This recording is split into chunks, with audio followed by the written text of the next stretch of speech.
What's up, guys? Before I get anything started, check this shirt out. I got this, my brother's girlfriend got this for me for Christmas. It just came in. It's Portal. I love it. Anyways, welcome to Mass Effect Talks. What I did for this episode, I was like, well, I have a bunch of, some of you asked me to talk about certain topics for Mass Effect Talks for the subscriber wish list. So I was like, well, maybe I'll just do one of those. But at the same time, I was looking at them all, and I was like, I could just do like a Q&A. And then I went on Twitter and Facebook and asked you guys. I was like, if you guys have any Mass Effect questions, ask me now. And I was surprised I got a good amount. So that's what this is going to be. I'm going to be answering all the questions that I've had for Mass Effect in the past as requests, and also what I got from Twitter and Facebook today. It's going to be pretty interesting because it's pretty much focusing on Mass Effect 3. A lot of this is based off of my theories, but a lot of it is also based off of what I know when it comes to actual BioWare talking about it. So let's get this started. I don't think Liara will be a Justicar in Mass Effect 3, and I'll tell you why. You guys know what it entails to be a Justicar. When you're a Justicar, you pretty much have to leave your personal life behind. You have to give up everything. I mean, in the case of Samara, she had to leave her family. She had to leave everything. She was pretty much alone. You pretty much have to detach yourself from the world in order for you to be able to make the hard decisions that Justicars have to make. There's no gray for a Justicar. It's either black or white, and that's it. So that's why they detach themselves, so they don't have any kind of emotional ties to anything that will make them question their duty. So I don't think Liara is going to be a Justicar just because of that. Because Liara is not only a love interest, but she's also a very popular love interest for people. And since she is a love interest, I mean, for her to become a Justicar, she would pretty much be unavailable as a love interest. Because, I mean, she wouldn't make a very good Justicar if she wasn't. I have seen pictures of her where she looks like she's wearing the same outfit or the similar outfit as Samara, where she has those little thingies right here that Samara has. But I think that outfit isn't just for Justicars. I think it's kind of like a, it's a choice. If you want to wear that, you could wear that. You could put that on, kind of maybe like a little necklace or a type of accessory. So I don't think it's specific for Justicars. So when we saw that, I was like, oh my god, what if she's a Justicar? But at the same time, I don't think BioWare would go that route because it would kind of be turning Liara off as a love interest. Also, since she's going to be the new Shadow Broker, that's going to be kind of hard for her to be a Justicar and the Shadow Broker. I don't think they've both meshed well. I think this outfit that we see Liara has on is pretty much just an appearance, because we do get appearance packs in the N7 Collector's Edition. We get some for Ashley or Caden. We also get one for, it says it for Liara. So I think this is an appearance pack for Liara. So it's kind of like in Mass Effect 2's appearance pack, Thane had his pimp glasses, and just because he looks like a pimp doesn't mean he's a pimp. Or is he?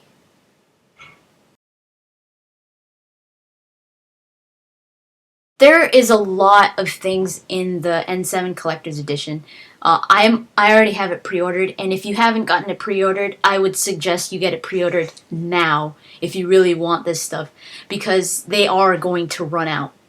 And I don't even know if they already run out, but if you don't have it pre-ordered, do it now. I think it's totally worth it. I don't know if this is going to have any pre-order promotions. They sometimes have it for the collector's edition, not always, just because the collector's edition already comes with so much stuff. So they usually do it with the normal game. They'll add a little promotion to it just because, you know, it doesn't come with anything, so they just add a little promotion to it for pre-orders. But the collector's edition, the N7 collector's edition, comes with a 70-page hardcover art book with illustrations from the development team, a limited edition copy of Mass Effect Invasion with a unique cover art. I believe it's the first issue of Invasion. It just has a different cover. Comes with a premium N7 fabric patch. Those little patches that you could just stitch onto whatever, which looks awesome. I still don't know what I'm going to stitch it on, but it's still cool to have. An exclusive 4x6 lithograph print featuring a one-of-a-kind piece of art. What is that, like that big or something like that? That's not bad. Those lithographs are freaking awesome. I've always wanted one, by the way. A number of free downloadable content packs. One of them is the N7 Arsenal pack. It contains the N7 Valiant sniper rifle, N7 Crusader shotgun, N7 Hurricane SMG, and N7 Eagle pistol. There's a robotic dog. If you remember those robotic dogs from Mass Effect that usually come and attack you. There's a robotic dog. It's a faithful sidekick to keep you company on board the Normandy, and they keep saying that there's a story behind it. A squad mate alternate outfit pack, which is what I was talking about. New outfits for Ashley Arcaden, James Vega, and Liara. This I love. I'm totally gonna have my Shepard wearing this all the time. The N7 hoodie for Shepard while on board the Normandy. I want that so bad. I don't know why. I just think it's awesome that he could just have an N7 hoodie. An additional downloadable mission and character. I believe this is where a lot of superstitions are going, where they're saying whether this new character is the Prothean.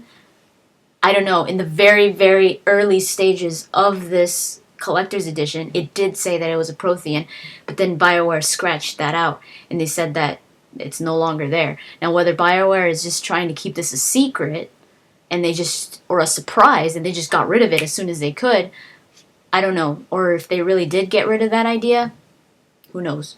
That'd be nice. A Prothean. Free digital soundtrack, which is kind of a bummer, because I don't like digital soundtracks. I like the CD soundtracks. Because sometimes, I mean, you do get the opportunity where you could get, like, it signed, or some kind of, because I did get the opportunity to meet a lot of composers of video games, and I didn't have the CDs. The only CD that I had was the Mass Effect 1 soundtrack and a few others, but I couldn't find Mass Effect 2, I couldn't find Dragon Age, I couldn't find any of them. They were all digital, so I was like, that sucks. Also, for the Xbox, an Xbox Live Normandy prop for your avatar. It says display your initiation in the N7 ranks with a collection of forum and social badges, avatars, and perks. All of that is contained in a premium metal case featuring commemorative artwork of both male and female versions of Commander Shepard. So the N7 Collector's Edition sounds epic. If you want all this stuff, I would suggest please go freaking pre-order this thing, because they are going to run out if they haven't run out already. I pre-ordered it like a long time ago. It would probably come out to like $80 or something like that, like your usual collector's edition. So it's totally worth it, at least in my opinion, especially for hardcore Mass Effect fans. It's a must-have. Obviously, any of the main characters dying. And we know we're going to see that at least, how many times? I don't know, but we are going to see that at least once. I'm pretty sure it's going to be more than just once, but any squad member or any previous character that we all know and love, any of their deaths is going to, like, tear my heart out. Especially if it has to do with your romance. You know, those, like, heartfelt moments where they're like dying in your arms and they're like, and then they just die and you're just like, nah. If Shepard ends up having to sacrifice himself at the end or something like that, that's gonna really tear me apart. That's gonna be like, oh no. It's gonna be so sad, especially at the if they do those like typical scenes at the end after the main character died, or after they sacrificed themselves. You've got like their best friends or their closest squad members doing like this little honorary memoriam thingy, and they're all they're all saying all these heartfelt things, and you're just like, I know I'm gonna be crying in Mass Effect just because I love it so much.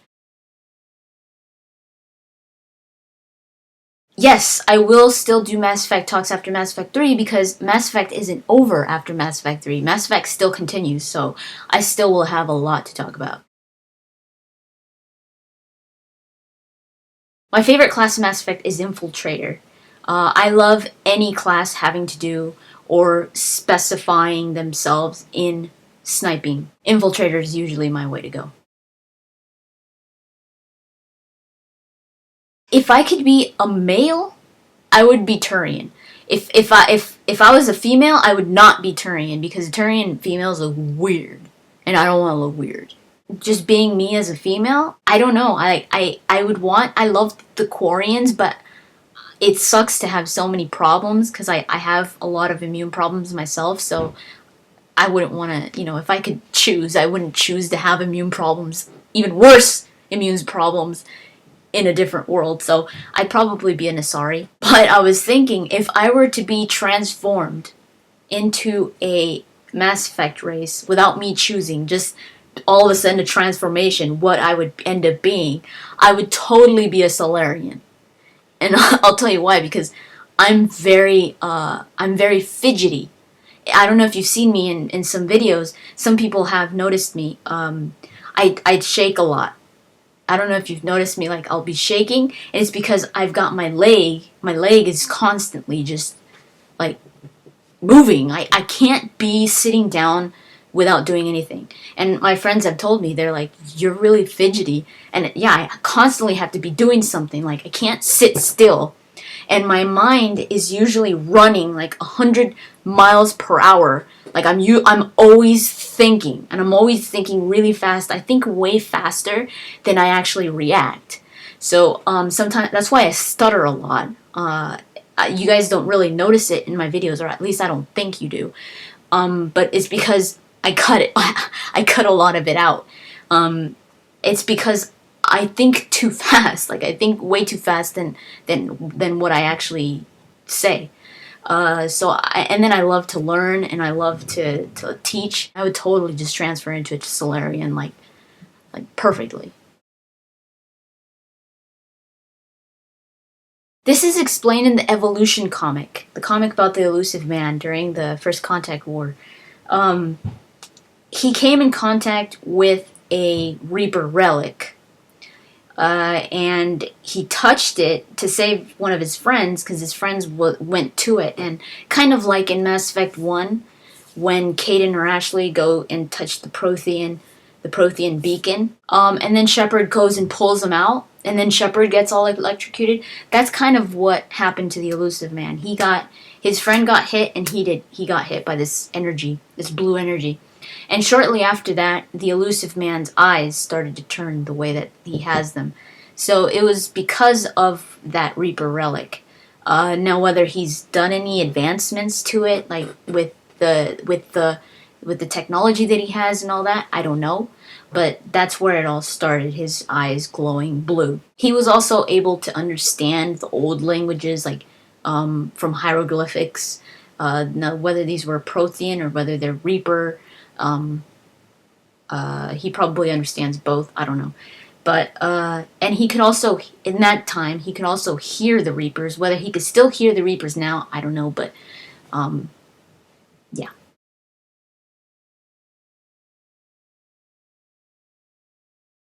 I think maybe Chorbin will be returning. Just because I think BioWare is probably going to go into the Keepers, maybe resolve that whole issue, because a lot of people do wonder about the Keepers, so maybe Chorbin is going to be coming back. He was the Solarian in Mass Effect 1 that asked you if you could scan the Keepers to find out more about them, and it was kind of like an illegal thing to do, so I scanned the Keepers, and he does send you like this email and Mass Effect 2 saying that he did find stuff about the Keepers and all that. So he might come back in Mass Effect 3. Whether he'll come up physically, I don't know, or just like another email or something, maybe. Also, Conrad is definitely coming back. But I think he's going to have a larger role. I'll go into that in a little bit. I don't think this is going to be a cameo. I think it's going to be a little more than just a cameo, but Captain Bailey. Captain Bailey, he had his own comic, which is called Incursion, I believe. I believe it was Incursion. And it had to do with Udina and a little conspiracy on the Citadel. So I think Captain Bailey's going to be coming back. I couldn't, for the love of my, I couldn't remember her name, but the bartender on Ilium, I tried to remember her name and I tried to look for her up, but then I gave up. I was like, forget it, I don't care. You guys know who I'm talking about, the Asari bartender on Ilium in Mass Effect 2. She's definitely going to be coming back because, you know, there's the whole theory that she's probably Liara's father, and BioWare already said that they were going to resolve that whole issue between her and Liara, whether she is Liara's father or not, so she's definitely coming out. And, of course, this is probably not going to be a cameo, but he's definitely going to be coming out, I think, more this time around than last time, is Udina. I think there's something up with Udina. For some reason, I think he's possibly a Reaper agent, just because it sounds like he really wants to prevent you from finding more about the Reapers, and there's just this conspiracy going on with him. Especially if you've read the Incursion comic, you know what I'm talking about. There's something up with Udina, so I think we're going to find that out in Mass Effect 3. I'm not sure what's going to happen to Conrad, but like I said, I think he's going to have a larger role this time. Maybe BioWare will even go as far as putting him as a squad member. I don't know. Could the third time be a charm for Conrad? I have a feeling that he's going to play a bigger role this time, and it's not just going to be that old Conrad that we all know, is where he either gets shot in the leg or punched out by Shepard or something.